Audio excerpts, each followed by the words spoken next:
Assalamu alaikum wa rahmatullahi wa barakatuh. Welcome to Muslim Skeptic Live. It's been quite a long time. I haven't been really recording live broadcasts for probably 6 months now.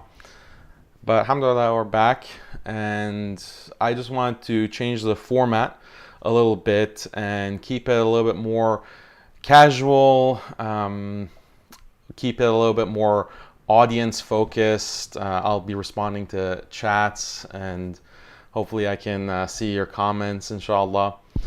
But yeah, so a different format. I want to make it nice and light. I also added some plants to the background so you can see some more green, and hopefully that'll have a positive effect on the optics of the whole broadcast, inshallah. So yeah, alhamdulillah, I'm glad to be with you, and we want to talk about some pressing issues week to week as they come up. What had been happening really was that I was preparing and spending a lot of time preparing for each live, and I was trying to keep them very relatively short, but that took a lot of time and I couldn't really sustain it and maintain it. So I thought, okay, let me just be a little bit more casual. Let me just speak from the heart, hopefully, inshallah, and interact with you guys in the chat and answer questions and have more of a conversation. I think I'll still be doing other kinds of videos, inshallah, on a regular basis, but it takes a lot of time to produce shorter videos, because you have to have it perfectly scripted, and then you have to go back and edit and add a lot of graphics and make it appealing and so on and so forth. So that will continue, inshallah, but I wanted some a kind of platform that was more casual and focused on discussion and taking news as it comes, right? Discussing issues as they come. I think that's important, and inshallah it's more effective, I think, to have video than just posts and just writing. So both in tandem. I have my Facebook post, my Twitter post, muslimskeptic.com, but now we also have Muslim Skeptic Live, hopefully making a comeback, inshallah. So let me just check to make sure the sound is good with everyone.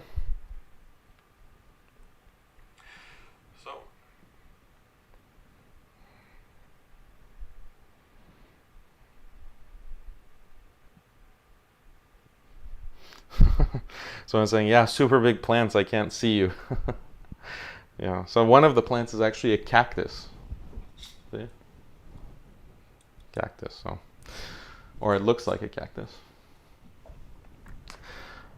So inshallah, what I want to focus on is what's happening in France. And it's just every day there's something that's going on there. And I didn't really like the reaction, because as you saw, you may have seen the news, allegedly there's been a terror attack. This is what French authorities are calling it. And there's hardly any news that you can rely on these days. Immediately the story changed. At first they were reporting it as a decapitation. Someone at a church was decapitated. Now they're changing and saying, no, it wasn't a decapitation, it was just a slit throat. So, Allahu Alam, what is actually going on? I just find it very convenient that when you have the entire world coming together to boycott France and to boycott French products, all of a sudden this news comes out. And it's just very convenient for French authorities. It's very convenient for the French government. And it's very inconvenient for Muslims. And it's very inconvenient for this movement that was started to oppose this kind of radical French secularism, this radical European secularism, liberalism that has been used to stifle and crush Muslims and Islam in France. when they're shutting down. Over 70 different churches have been shut down. The president there is introducing these new requirements where an imam, to be able to preach and teach, will have to go through France's certification process. Basically, France is issuing ijazat, giving permission for Muslims to be able to teach Islam according to their version of Islam, French approved, secular approved Islam.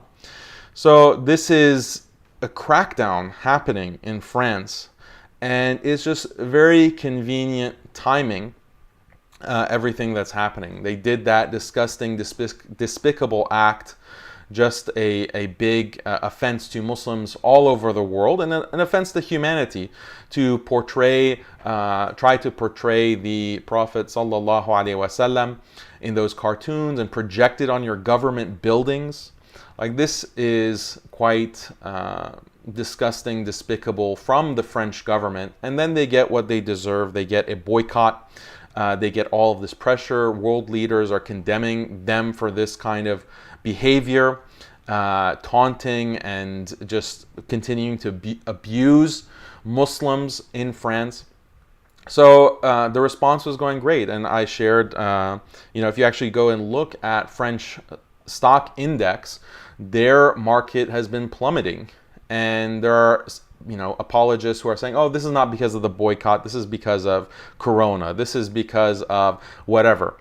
But no, like, you had a call for boycott, and that will hurt the confidence in the French market when you have an international boycott being called by many major Muslim countries. Turkey has been very clear to boycott with the statements of Erdogan, and this kind of reaction is expected. Investors are going to be less confident in French holdings in the French market, and they're going to de-invest. And that's what we saw with the reaction in the markets just this past week. So then immediately, as these things are happening, you see unification, you see a lot of unity amongst Muslims to fight back against this. Suddenly there's this attack. And the only information that we have is the typical information when these attacks have happened. We don't really get details on who is the one who's committing the attack. Usually it's someone with a long criminal record, someone who has been involved with the French authorities before, someone who's been involved with the French intelligence agencies before. This is a recurring pattern. And, I was just going through the history of some of these attacks that have been happening in the past 2 years. And it's interesting how closely these attacks correspond with the situation in French society overall. Because in the past 2 years, you've had the yellow vest protests that have been happening throughout France, that has really damaged the economy in France, where essentially the middle and poor classes have been protesting, workers have been protesting that taxes are too high, the French government is not providing for their needs, prices of daily living, household needs, all of these costs have gone through the roof in France. And so people are having a difficult time surviving and living. And this is not just in France, this is all over Europe, this is in America as well. And then suddenly these attacks just randomly happen. And there have been many who have questioned, these attacks are very convenient. Some random criminal decides to go on a knifing spree, and it just redirects attention from everything wrong that the French government is doing, everything wrong that they're doing in terms of their corruption, in terms of their policies, and redirecting that attention to Muslims, redirecting that attention and kind of creating a counter reaction where people are no longer seeing the French government as the enemy, but as Muslims as the enemy. Muslims are the ones that are causing the problems in society. It's Muslims are the ones who are posing a threat to the French way of life, quote unquote. So this unites the French population, French society, against a easy target, an easy boogeyman. and takes away attention from what the French authorities are doing. It's very convenient when in any kind of criminal investigation, like when you just think of it logically, who has the motive and who has the means? Who does such attacks benefit the most? And it's clear time after time that it's the French government that has both the motives and the means. And if not the French government itself, then elements within the French government, intelligence agencies associated with the French government. And this is a pattern that has repeated itself over and over and over again. And we can look at the history of what's happened in the past 2 years. Let me share my screen. So this is from Wikipedia. It's a list of incidents or attacks, terrorism related. And you can see the history. In the 21st century, we go to 2018. This one was really in 2018 in December, the Strasbourg attack in France. So this was a Christmas market, and this was like right at the peak of the yellow vest protests. And then suddenly there's this attack, and there were many who questioned, what is really the motive for these kinds of attacks? And we can ask the same thing about what has supposedly taken place just today. Already the Wikipedia article is updated. And here it has the wrong information because it's saying that 3 were killed, 1 of the victims was beheaded. That's been retracted. That's not the case. But why? Like random people being stabbed in a church. Like these attackers couldn't have chosen more sympathetic targets, right? More sympathetic. Why would a Muslim do that? Why would a Muslim of his own volition at this particular time where Muslims are not, have shown themselves that we're not helpless here, we can boycott. We can actually have a tangible impact on what your government is doing through exercising the choice of not buying your products. We want to send a message, a non-violent message in that way. And so this was a big success. This was a huge success with the impact to the French market. And then immediately, the next day, this takes place with a beheading, what's being reported as a beheading, and attackers just shouting Allahu Akbar, right? This almost stereotypical that we hear. So it's just very, very questionable. I think Muslims need to be asking questions. We need to be very skeptical. This is Muslim Skeptic after all. And I really can't stand just these knee-jerk condemnations. Like, why? Why are you condemning? Like, Muslims are not, even if this turns out to be a random Muslim criminal who did this act, this criminal act of just murdering random people, if it is the case, or it turns out that it is the case, then what does that have to do with me? What does that have to do with you? Do you have any connection to this person? So why do we have to go and condemn it? And we should never condemn these kinds of actions. This is not something that anyone in any other group is required to do. You have people committing crimes and atrocities in many religions, with many not even non-religion, many national backgrounds. This is something that you find ubiquitously, but where are the calls for condemnation, constant calls for condemnation? And you won't find it. When did you see a Hindu, be on the hook for having to condemn all of the crimes that extremist radical Hindus do? Hindutva with their lynchings and their crimes against Muslims. Where are the constant calls for condemnation? You don't see it. Oh, by the way, it was interesting how India And the government of India, the extremist radical Hindu government there, supported France with the cartoons and condemned Muslims, by the way. So they made their position known, of course. Of course, they're going to support France. I mean, wait until the French start making cartoons mocking Hindus and the Hindu religion, then we'll see what their attitude towards free speech, quote unquote, is when that happens. But yeah, this is a expected reaction, and it shouldn't be. We shouldn't have to condemn. Rather, given the history of these attacks and how they come about historically, we should be very skeptical. And there's a history of this. There's a history of these kinds of operations when it came to Algerian independence and how French intelligence was using entire made-up terrorist groups, right? Resistance groups that claim to be Muslim, but really they're acting on behalf of French intelligence. And these resistance groups who pretended to be serving Algerian interests would actually commit atrocities. Like they would go and attack the most sympathetic targets.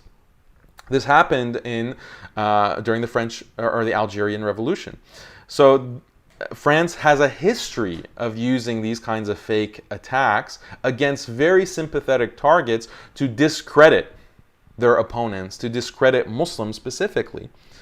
So this is, again, given this long history of these kinds of practices from intelligence agencies, our initial reaction should not be to condemn. Okay? Islam is very clear on the status of criminal behavior and the status of just going and stabbing people randomly, at random. Islam is very clear about the status of such actions. It's not allowed. It's not part of Islam in any sense. So we don't have this need to condemn. There is no need to condemn. Rather, we need to ask questions. We need to be skeptical. And when we're on this boycott that has been so successful, we have to continue. We can't let this prevent us from boycotting. It shouldn't decrease the resolve. And some of these world leaders are making statements in that light. Like I mentioned, Turkey said, no, we're going to continue the boycott. This criminal action doesn't really reflect, it has nothing to do with us as a country, it has nothing to do with Islam, it has nothing to do with Muslims.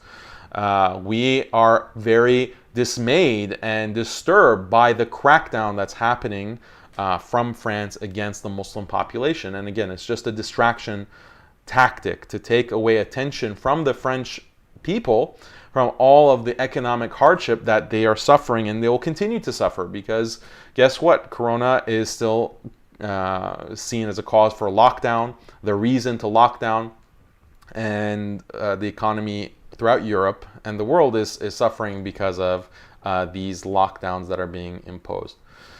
So I just wanted to communicate that and share that with you guys.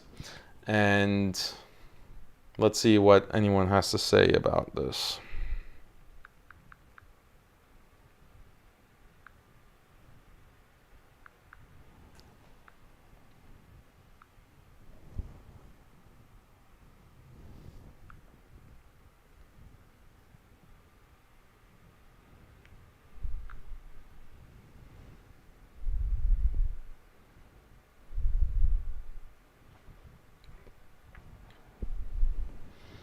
Ismail has a great comment here. The French will never mock idols. The French will never mock idols. You're fine if you worship idols. They just want to attack the truth. Very good point. Hamza says, Brother Daniel, keep saying the haqq, inshallah. Oh, we have super chats. Okay. Dhul Qarnayn says, Assalamu alaikum, brother. Keep up the good work. Jazakallah khair. Thank you so much. Faisal says, the question is why Muslims are cornered and why there are Muslims that are advising these governments to take Muslims. The question is why Muslims are cornered and why there are Muslims, quote unquote, that are advising these governments to take Muslims. Not sure if what's that referring to.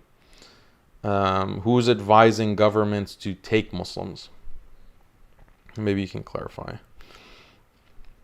This brother here says that what we're doing to France, we should do to China as well. Boycott, yes, absolutely. I mean, there are many things that we should be able to do and that we should do, but for now, an immediate solution is to boycott. But what about long term? Like, what are Muslims going to do? The fact that boycotting is so effective just means that these products from these countries has infiltrated and are being used so much by Muslims throughout the world. Like, we have a kind of dependence. So this is bad, because whenever we're dependent on others, especially kuffar that are hostile to Muslims, then this puts us in a weak position. So this is not a long-term solution, boycotting. We should do it now, and we should support it because it has an impact and it has an effect, bi'idhnillah. But what about long-term? Like, we need to have a unified Muslim effort, right, to support each other politically, to support each other economically. And if Muslims were united, we would be able to, have so much influence and power and control in the world for good. But instead, we have been broken up. We have been divided. And this is not just because of Muslims. This is an actual plot against the Muslims. With the creation of separate nation states, Westphalian nation states, dividing Muslims, dividing the Arab world, and preventing us from actually having a pan-Muslim khilafah. This is something that Western powers are very aware of. They know that if Muslims are to unite and actually organize politically under a united Muslim banner of La ilaha illallah Muhammadan Rasulullah, Muslims are going to be way too strong. Muslims are going to be way too strong. We cannot let that happen. So we have to create these separate nation states, make sure that they're all secular, make sure to install secular regimes and support those secular regimes. To be very nationalistic in character. Let's not talk about a Muslim identity. Let's talk about a Tunisian identity, an Egyptian identity, a Turkish identity, Iraqi identity. Let's separate the Muslims in this way and get them to fight each other, create civil war, foment conflict amongst Muslims, so they're constantly busy destroying each other and they won't unite against us as a common enemy. This is the strategy, and we can't fall for it. That's the thing. We can't fall for these kinds of tactics. And let's see, here's another chat. I meant attack. So this is Faisal again. I meant attack, not take, and their Muslims are advising these Western governments to oppress Muslims like the Egyptian president and likewise. Yes. Let me see. What was your original comment? I meant attack, not take, and their Muslims are advising these Western governments to oppress Muslims. Yeah, exactly. That's what I was saying. They're advising these governments, their puppet governments, puppet regimes, secular regimes, to make sure that these kinds of sentiments of wanting a united Muslim ummah under one political leadership, khilafah, they want to oppose that by any means necessary. And so that sometimes requires fomenting civil war. It requires a lot of surveillance of Muslims, breaking up any kind of political Islamist movement. And this is a strategy that's not recent. This is something that has been happening throughout the colonial period. This is divide and conquer. And we're just seeing the latest manifestations of it in the year 2020.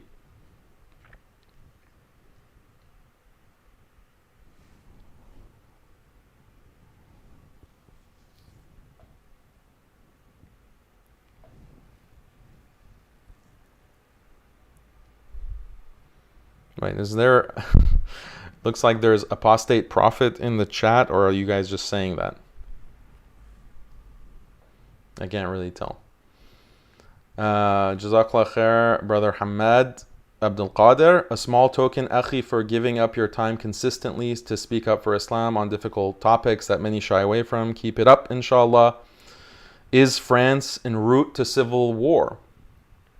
I mean, this is an interesting question. Is France en route for a civil war? Well, with the Yellow Vest protests and the kind of economic hardship that the average French people are going through, then Allahu A'lam.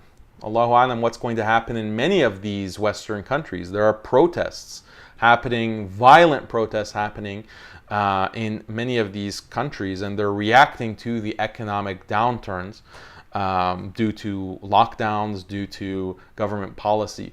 So Allahu A'lam what the future is going to hold for these societies.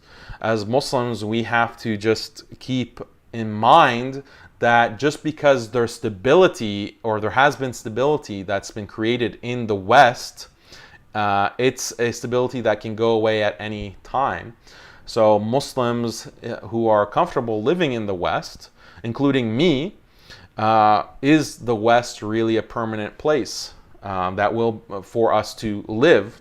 And if things get worse and worse and worse, and these kinds of crackdowns continue to happen, then Allahu A'lam what the situation will mean and what Muslims should be doing.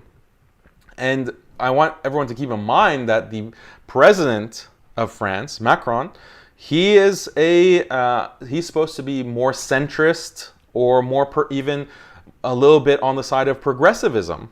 So he's the progressive or centrist candidate, and he's supposed to be the option that's the lesser of two evils, better for Muslims. These were the kinds of things that were said in the election when he was elected.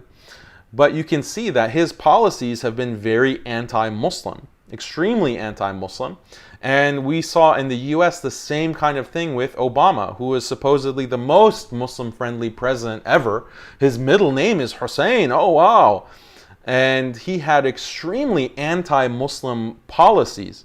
And this is important to realize how it really doesn't matter in terms of anti-Muslim animus what side of the political spectrum you are. As far as Muslims are concerned, there is just one policy when it comes to Islam and Muslims, whether you're on the left or the right.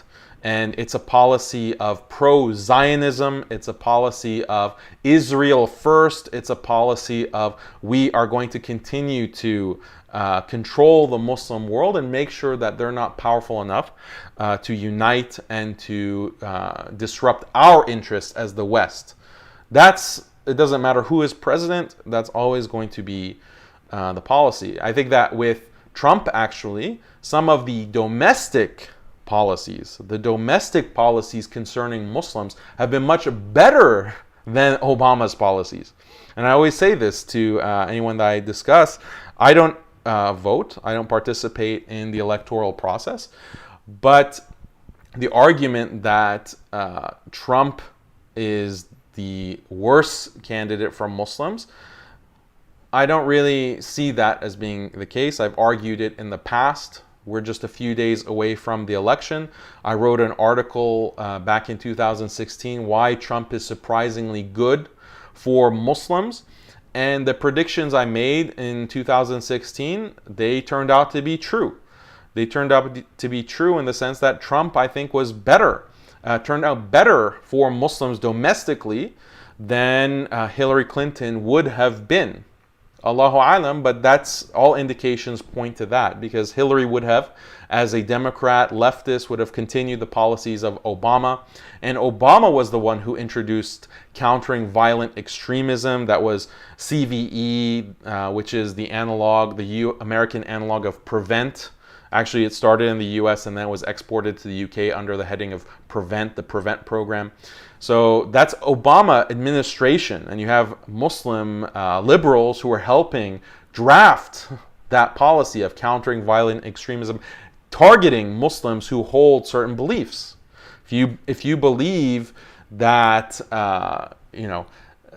homosexuality is not permissible in Islam and participating in it is not permissible in Islam, then you are an extremist. If you believe in traditional gender roles, Islamic gender roles, you are an extremist, or you're on the path to radicalism. If you believe that there should be a khilafah, and you believe that secular government and liberal government is actually contrary to Islam, then you are on your way to be a radical or a liberal. This is countering violent extremism. This is the policy, and it was drafted with a great deal of help by liberal Muslims.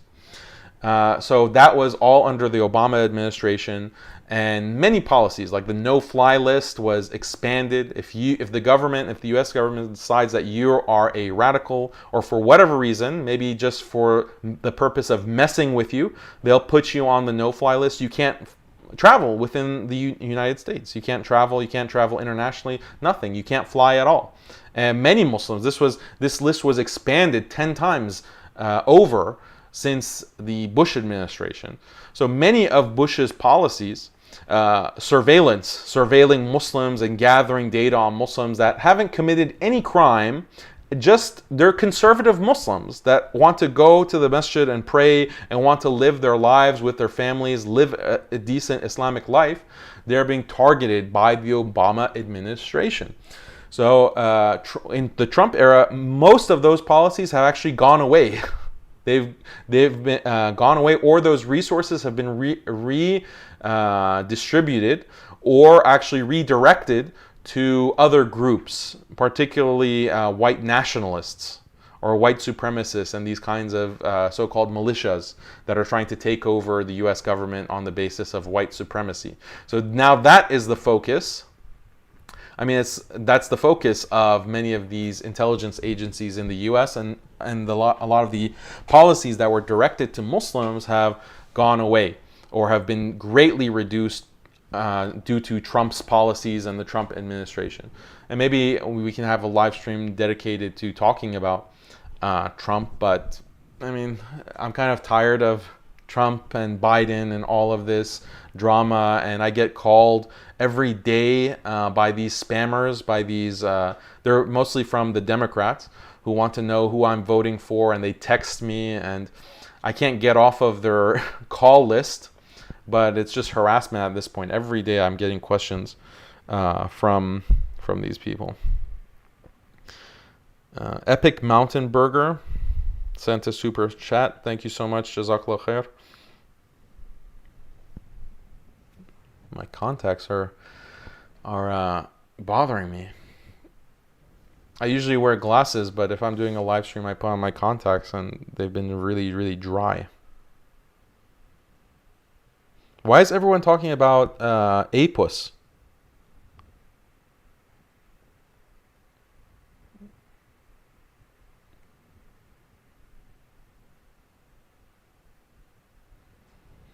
Yeah, I don't know why APUS is trying to pretend to be relevant. You're not relevant, bro. Just go back to your channel and talk about, I don't know what you even talk about. It's not even worth watching or paying attention to your antics. Okay, transferring to Facebook.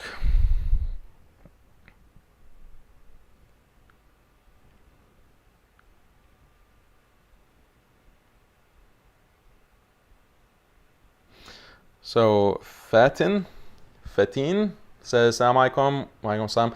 I live in France and I am Muslim, and I think that what happened today was prepared for several reasons.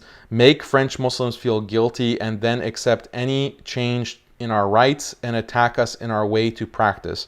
This was planned to let us to make us stop the boycott. Macron said that we are going to feel free.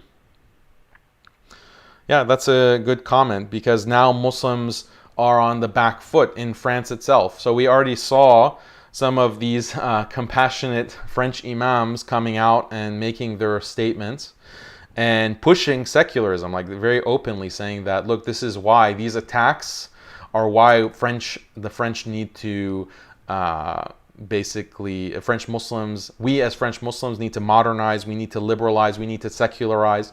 This is what some of these bought imams were saying. So this gives more ammunition to that, which is exactly why I keep saying we have to be skeptical. Okay, there's a great deal of evidence, or there's a lot to make us be skeptical about this particular event and attack, so-called attack. So why do we have to jump the gun? Like the believer, okay, the believer has to be firm. The believer has to be like a mountain, right? The mountain is not just going to move with every piece of news that comes into his awareness. The mountain is not going to move with every single breeze that comes, right? We have to be calm, collected, calculating, strategic. Okay? As soon as the news says, oh, you Muslims did something bad, then we jump and say, oh, no. We condemn this. Of course we haven't done anything bad. We're perfectly innocent. This is very weak, and it's not respectable. And this is not the way that a believer should be. Okay? Allah says in the Quran that when news comes to you from a fasiq, then you should verify it. Right? You should verify it, meaning news from an untrustworthy source. We don't just react. Okay? Don't just react. Don't be a slave to your timeline, to your news feed. Don't be a slave. It's not the one that gives you orders, right? Allah is the one that commands you. You act when Allah commands you, when Allah and His Messenger sallallahu alaihi wasallam command you. That's when you as a believer act. Not when your timeline has news or BBC or CNN or any of these outlets claim that they have some news or information or truth for you. No, you're skeptical. That's your attitude. If you follow, sometimes people will say Muslims need to be more informed. Muslims need to be more informed about what's going on in the world. So make sure to follow the news, make sure to read the New York Times, make sure to read the Washington Post, make sure to watch what's coming out of these mainstream news channels. Or even they'll say, go and study and get a degree from the university, from a secular university, and then you'll be informed, you'll be educated. But what really are these sources of information doing? They're conditioning you to accept them as a source of truth, so that you trust them and you believe what they say as the truth. When in fact, so much of what they are pushing is either outright false, it's completely fake, or it's just distorted to give you the wrong impression, or it's presented in a way so that it takes your focus, even if what they say is true, it's taking your focus away from a bigger truth, a more important truth, right? So news is completely bought out as well. The kind of corporate influences, if you look at news media in the US, there's no such thing as independent news if you're looking at the mainstream. If you look at the mainstream, these are all corporate conglomerates that are controlling Fox News, CNN, NBC. All of these major news outlets fall under this kind of corporate structure. So of course they're not going to report on anything that harms their economic, financial interests or their ideological interests. So how can we be dependent on them for our understanding of the world? If you follow the mainstream media, then you are misinformed. You're not informed, you're misinformed. You're being actively controlled. You're being actively controlled and indoctrinated. So like some Muslim friends I know, or their homepage is CNN. As whenever they open their browser, they see CNN or they see BBC. I'm like, why? Why do you need that? The CNN and BBC are not going to report to you anything of use or value. If there's some news that is so important, that you have to know, you're going to get it. You're going to find out eventually. Just unplug yourself from these distributors, because the whole purpose of them is to distract you, misinform you, get you to react, get you to behave in a way that is going to be contrary to your interests. They're contrary to your interests. They're in favor of the interests of these companies, interests of these governmental powers, and so forth. And this has become common knowledge now in even social media itself, right? Look at how much information is being censored from Twitter, from Facebook. You can't even post certain things because there are community guidelines that they've decided where certain kinds of information that go contrary to the golden mainstream narrative, anything that goes contrary to that will be censored and will be banned. And it's all done under the name of protecting people, protecting them, preventing them from being offended. This has become a big danger to people's understanding of what is happening in the world, because their only source of information is either mainstream news, mainstream outlets like the New York Times and print media, or social media, their timeline. So you need to find alternatives. You need to find alternatives to these things. And the thing is that some of these alternatives are banned. So if I mention the alternatives to you right now, then my channel could be banned. And I have to be very careful. I have to be very careful of what I say in terms of the actual ideas. But also even mentioning certain kinds of outlets can create a strike against you, can get you flagged, and then you can be outright banned. So this is the level of control that they're exercising on people's thoughts.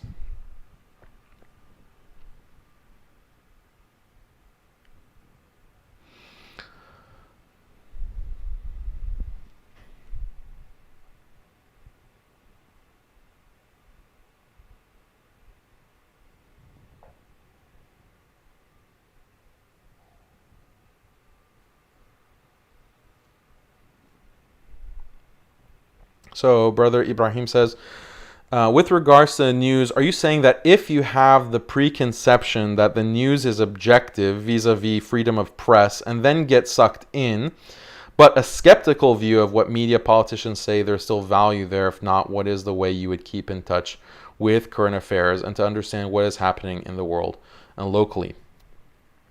Yeah, well, you definitely should not have the view that there is free press. There is no free press. It's all corporate press. It's all government-controlled press.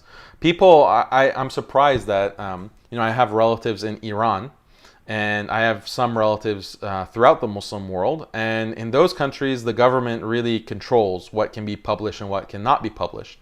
And they have this strange belief that in the United States we have free press, and anything can be said. Which is ludicrous. I have to disabuse them of these kinds of fantasies that no, there is no free press in the United States.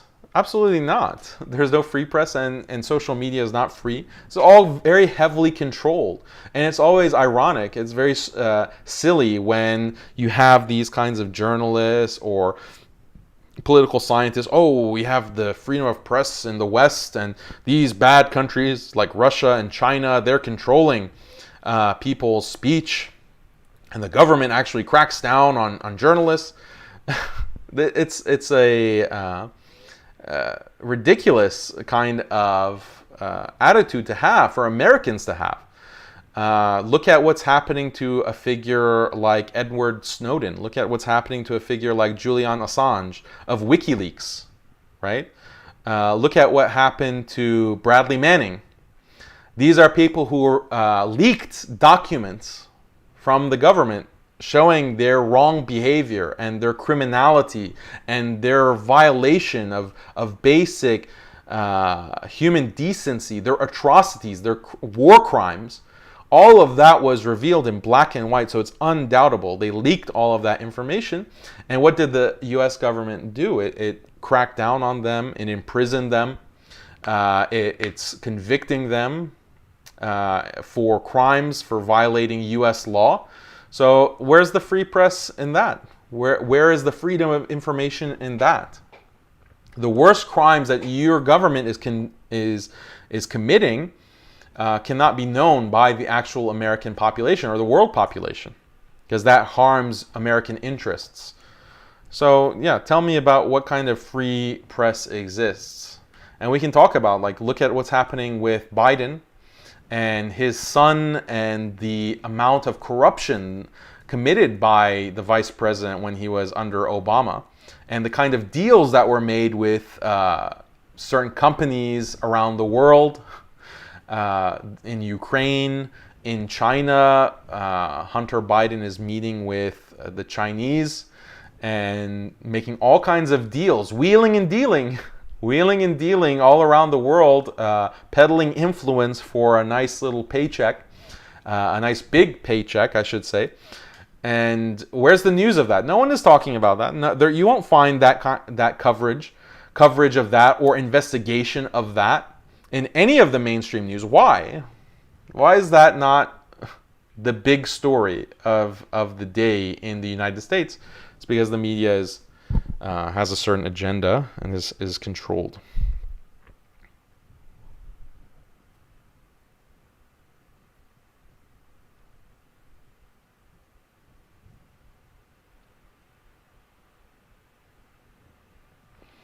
So Musa says, what can you say about terrorism and the difference, as Chomsky states, between the literal meaning and the doctrinal meaning of terrorism?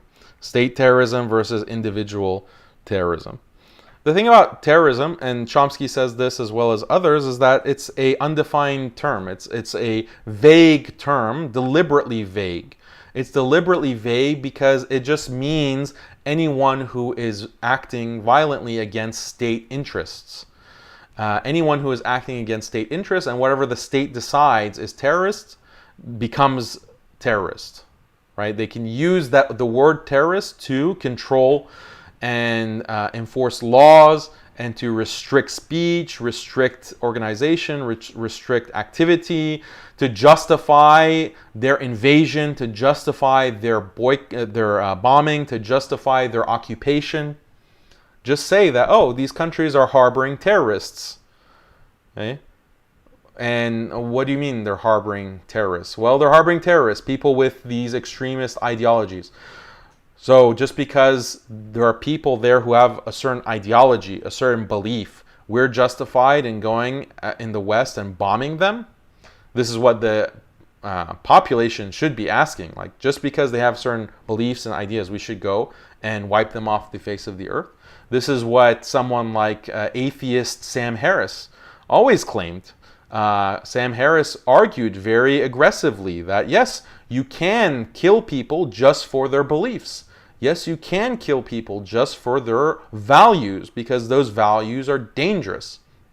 He acknowledged this. Sam Harris acknowledged this, and he went so far as to say maybe we should actually use nuclear weapons against Muslims. How about we use nuclear weapons against Islam's holiest sites, like Mecca? And yeah, why not? Because they have these ideologies that pose a threat to civilization. This is Sam Harris's argument, and he stood by that. He stood by offensive strikes, preemptive strikes. He stood by torture. He stood by assassinations. This is part of his ideology, because Sam Harris is a liberal. Sam Harris is progressive in some of his beliefs because of his atheism. So these are the kinds of things that he would promote. So that's never considered terrorism. Sam Harris is not considered a terrorist. Sam Harris is not considered a radical or an extremist. But these are ideas that he has, and it's related to violence. He wants to commit violence. You have even presidential candidates who will go up on stage and they'll say that, like Hillary Clinton, joked about bombing. Actually, I think she was serious. It was John McCain who, another Republican, who joked about bombing Iran. But Hillary Clinton was serious that we should bomb and use nuclear weapons against Iran. She said that. Hillary Clinton said that. Does that make her a terrorist? Does that make her a radical extremist that is threatening to wipe a country off the face of the earth, wipe a country off the map using nuclear weapons? Did anyone say that? Did anyone talk about that? So yeah, these are the kinds of things that Chomsky and others will bring up with the manipulative use of specific terms like terrorism. This person is a terrorist. This person is anyone who defends, right? The U.S. or these Western countries go and colonize. This is actually what they did. They colonized North Africa, and anyone who resisted their occupation, the French and the British are coming in with guns, and they are killing and they're raping Muslims by the thousands, by the millions. Anyone who opposes us, opposes our occupation, our invasion, is a terrorist. These are terrorists. They're radicals. They are fundamentalists. And this is actually what was used within the French media. This is happening in the 19th century and the 20th century. And imams, any imam who says that Muslims have to fight back against the colonizer, this is a radical preacher, this is a terrorist preacher. And or they would say this is, a jihadist, and jihad is a bad word. Jihad is something that can necessitate you to be assassinated under the French occupation, under the British colonial occupation. Okay, so certain words even could not be used, could not be uttered. You can't even use the word jihad, let alone do anything against the colonial occupation that was happening in the 19th and 20th century. So they changed the language to, even the language is being used as a weapon against Muslims.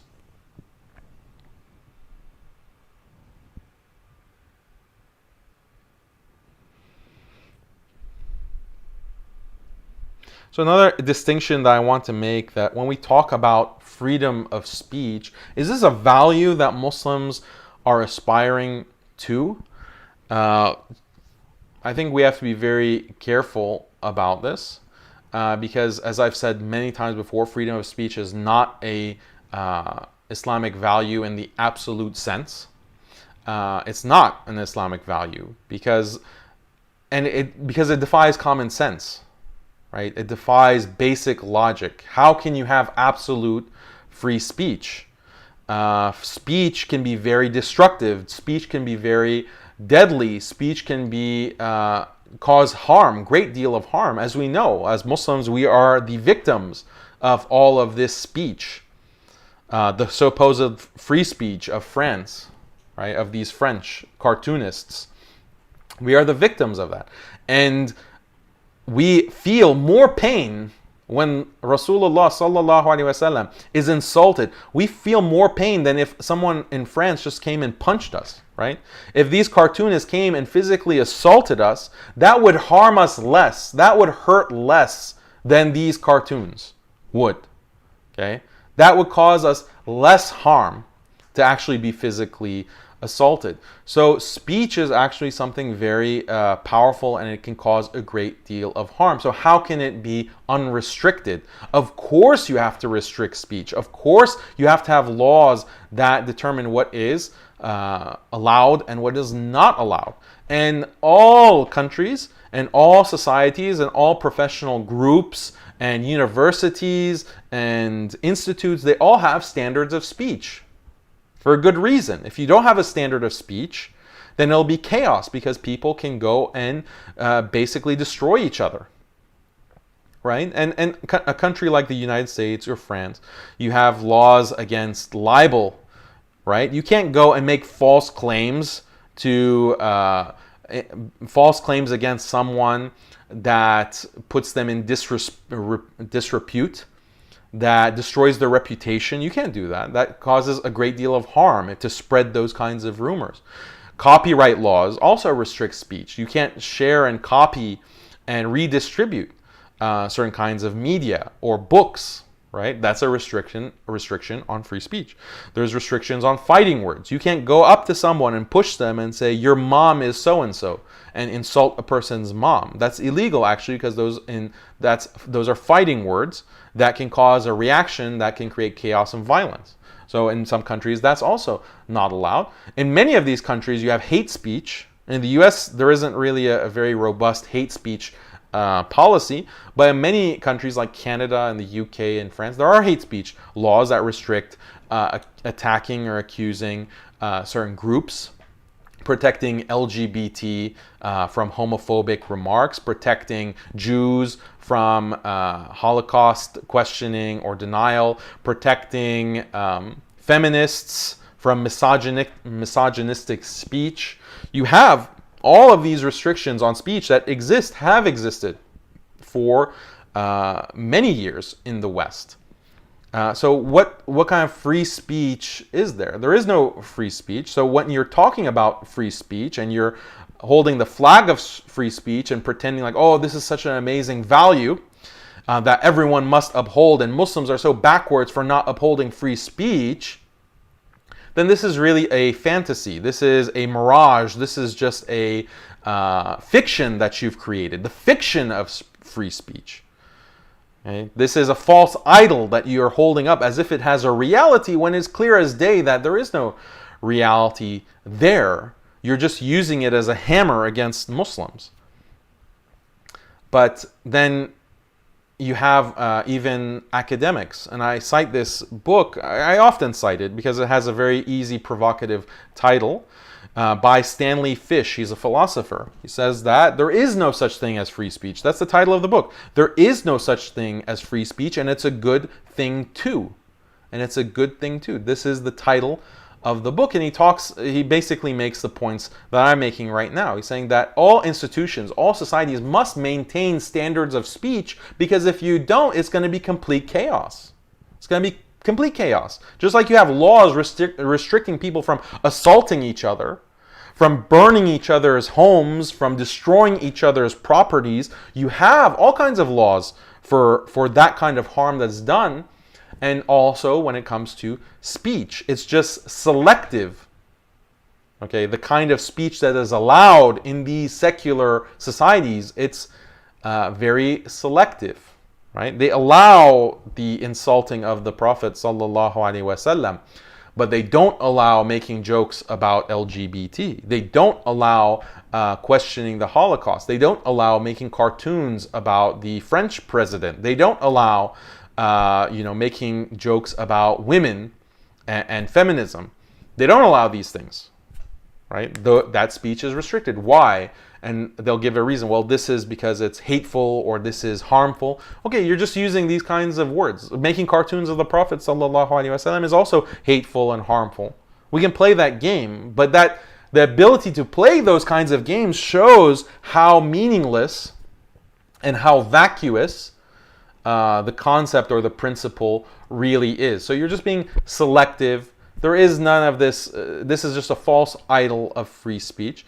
But if you get the other side, okay, to admit that, okay, the other side, the non-Muslim, your non-Muslim or liberal Muslim or progressive Muslim interlocutor, when you get him to admit that, then he's going to say, well, you do have blasphemy law in Islam. You do have restrictions in Islam in terms of making fun of the Prophet sallallahu alaihi wasallam, insulting Islam, insulting Allah. You do have this kind of apostasy law in Islam. And so I've often given the very easy way to respond to this. And the way to respond is, yeah, we do have these kinds of restrictions in Islam, just like you secular people have restrictions in your countries for the sacred things that you believe in. Okay, you have laws protecting the sacred gods and the sacred beliefs of your religion, your sacred secular religion in France and in the UK and Canada. You have that, and we have our blasphemy laws. But you know what the difference is? Our blasphemy laws are based on the truth. Our blasphemy laws are based on revelation from the Creator of the universe. That's what our laws are based on. That's why? Because the Creator knows actually what is truly harmful. What is truly harmful to the human being. Right? And insulting the Creator, insulting the final messenger who is the mercy to all of creation, Rasulullah sallallahu alaihi wasallam, that is harmful. That's extremely harmful to your dunya and your akhirah. And we can list the harms such that a secular person would accept them and understand them. But this is an epistemological point that the Creator of human beings is the only one who truly knows what is harmful, beneficial, or otherwise to the human being, to his creation. Whereas where is your basis of harm in these secular countries? What is that based on? What is that based on? Is that based on what some philosopher thought? Okay, philosophers that are constantly disagreeing with each other and quibbling and debating amongst each other. Okay, how can a man know what is best? Okay, not the one who hasn't created know what is best for the creation, for human beings. How can a limited, finite mind understand what is truly beneficial or harmful to the human being in the long run and in the short term? How can a limited mind do that? So all of your, just so purely without getting into the content, like a substantive argument, just on its face, this epistemological point, that our laws and our values are grounded in this chain from the Creator, an epistemological chain from the Creator, revelation coming from Jibril alayhi salam, the archangel, to Rasulullah sallallahu alaihi wasallam, to the Sahaba, and from the Sahaba to the Salaf, and then from the Salaf through the Khalaf, through the scholars and the ulama, the tradition, okay, through an isnad that comes to us. Okay? Do you see how amazing and beautiful and strong that we can actually source our epistemology? We can source it and we can ground it. What is your epistemology based on? Your values of speech are based on just culture that changes, that's constantly changing. Now it's hate speech if you misgender a person or you use the wrong pronoun. So we have to have laws restricting that speech. Well, you just discovered that in the past 5 years. You didn't have that law. You didn't have that restriction on speech 10 years ago or even 7 years ago. You didn't have that law. You just discovered it now. So that speaks to a weak epistemology. That speaks to a broken epistemology. Your values are not grounded in something solid. If it were, then your philosophers from 200, 300 years ago should have been writing about misgendering and pronoun usage, and this is actually truly hateful and harmful. Okay? John Locke should have been writing about it. Jeremy Bentham should have been writing about it. Jean-Jacques Rousseau should have been writing about it. Voltaire should have been writing about it. But these limited, stupid men, these philosophers, they didn't anticipate homosexuality. They didn't anticipate the predominance of it. They didn't anticipate the transgender movement. So they didn't write about any of those things, and they didn't even hint at them. So this is why your liberal religion is false. It's a false religion, and why Islam is truth. Even a very simple off-the-cuff analysis, any reasonable person can understand and recognize this.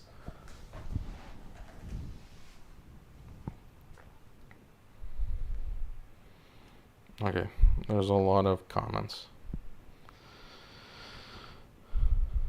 Brother Shaq. Shaq has given a super chat. Jazakallah khairah. Thank you so much. I hope I didn't miss any other super chats. Appreciate it. Let's see.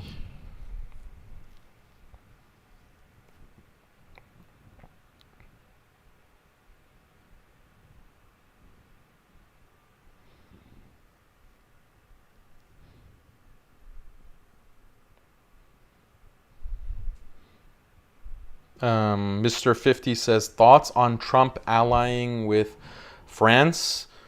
So if that's what Trump has done, then, include him in the boycott.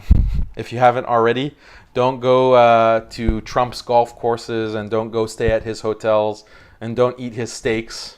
Boycott Trump.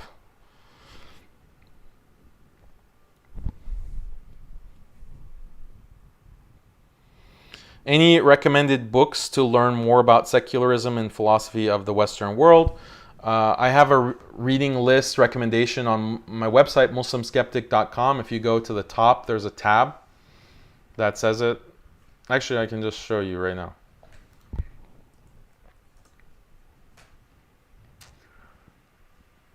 So if you go to muslimskeptic.com, right here we have the reading list. So then it's organized by topic: philosophy of science, feminism and sexuality, atheism, liberalism and secularism. This is like an intro list, but you have to read it at your own discretion, because these are written by non-Muslims, and as such they're going to have ideas that are not Islamically acceptable. But I like these books and I recommend these books because these are books that are attacking the modernist paradigm. They're attacking the modernist worldview, modernist philosophy. And so it's like a cannibalization. It's Western thinkers attacking the Western paradigm. So that's good. Like, Muslims can benefit and see like how to do that and improve on it and ground that and bring that and give it an Islamic basis. So that's what I try to do in my work generally. But yeah, there's a disclaimer to make about that reading list. It's written by non-Muslims, so just be careful.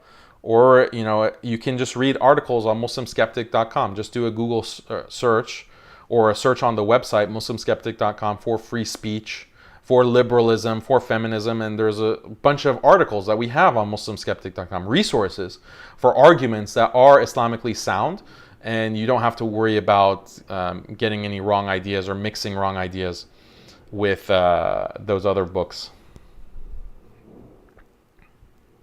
So SC Debates sent a super chat, Jazakallah khair. I once asked an atheist, if a person touches a baby with sexual intent, is that wrong? He had no answer because that didn't physically cause harm. That's their morality. Thank Allah for Islam. Yeah, I mean, these atheists, they can't really ground any of their morals in anything. And, you can always change the situation. Because when you ask this atheist whether it's wrong to touch a baby sexually, if it doesn't cause physical harm, if your entire morality is based on physical harm, then it's, by definition, it's not going to be a wrong act. Another example is spying on people. Like, if you put a video camera in a woman's dressing room and you're spying on the women undressing, is that wrong according to an atheistic liberal perspective? Well, is there any harm being done? Because you can specify that the women themselves don't know about the video camera, and the video footage it's a live camera, it's not being saved, so it's only the pervert peeping Tom who is enjoying the footage in the moment, right, in his through that camera. So where's the harm? Right? It seems like there is no real harm. You'd have to start talking about things like consent. But consent is not a physical thing. Consent is not a physical thing that you can touch. Where's the scientific research on consent as a concept, right? This is what atheists say. Oh, where's the scientific proof for God? Okay, where's the scientific proof for consent as a physical thing? It's a non-physical thing. So according to an atheistic materialist perspective, does it really exist and doesn't have this kind of value that can dictate your behavior? So atheists get tripped up with many of these examples because they have such a strict and nonsensical understanding of harm, like an almost mentally deficient understanding of harm, and that's why it's so easy to debate them.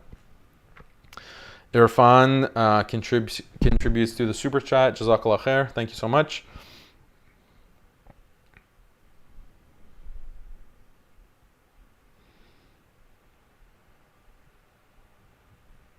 Brother Muhammad also contributed, saying Assalamu alaikum wa rahmatullahi wa barakatuh.